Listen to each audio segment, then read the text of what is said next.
Subscribe to Color Frames. Team India right arm leg spinner Yuzvendra చాహల్ను RCB విడుదల చేసిన విషయం తెలిసిందే. 2022లో చాహల్ ఆర్సీబీని వీడాక రాజస్థాన్ రాయల్స్ అతన్ని రిటైన్ చేసుకుంది. ఆ ఏడాది ఐపీఎల్ సీజన్లో చాహల్ 27 వికెట్లతో అత్యధిక వికెట్లు తీసిన బౌలర్గా నిలిచాడు. 2023లోనూ ఆరెంజ్ క్యాప్ గెలుచుకున్నాడు. తాజాగా జరిగిన ఐపీఎల్ వేలంలో రాజస్థాన్ రాయల్స్ చాహల్ను 6 కోట్లకు రిటైన్ చేసుకుంది. ఇక ఈ వేలంలో ఆర్సీబీ యాజమాన్యం తీవ్ర విమర్శలు ఎదుర్కోవాల్సి వచ్చింది. వేలంలో మిచెల్ స్టార్క్, ప్యాట్ కమిన్స్ లాంటి బౌలర్లను దక్కించుకోవడంలో విఫలమైంది. భారీ ధరకు వెస్టిండీస్ బౌలర్ అల్జరీ జోసెఫ్ను దక్కించుకొని ఫ్యాన్స్ను తీవ్రంగా నిరాశపరిచింది.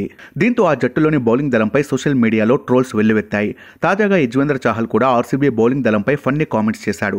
దీనికి సంబంధించిన వీడియో ప్రస్తుతం సోషల్ మీడియాలో కాంట్రవర్సీకి దారితీసింది. రాయల్ ఛాలెంజర్స్ జట్టు బౌలింగ్ దళం ఎలా ఉందని ఓ నెటిజన్ యజ్వేంద్ర చాహల్ను ప్రశ్నించగా మోయే అంటూ చాహల్ ఇచ్చిన సమాధానం ప్రస్తుతం వైరల్గా మారింది.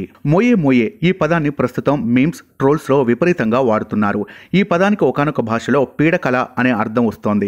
అయితే కోహ్లీతో మంచి ఫ్రెండ్షిప్ మెయింటైన్ చేసే చాహల్ ఆర్సీబీని ఇలా ట్రోల్ చేయడంపై ఫ్యాన్స్ కూడా అసంతృప్తిగా ఉన్నారు. చాహల్ 145 ఐపీఎల్ మ్యాచ్లాడి 187 వికెట్లు పడగొట్టాడు. ఈ వీడియో మీకు నచ్చినట్లయితే ప్లీజ్ లైక్ చేయండి, షేర్ చేయండి, కామెంట్ చేయండి.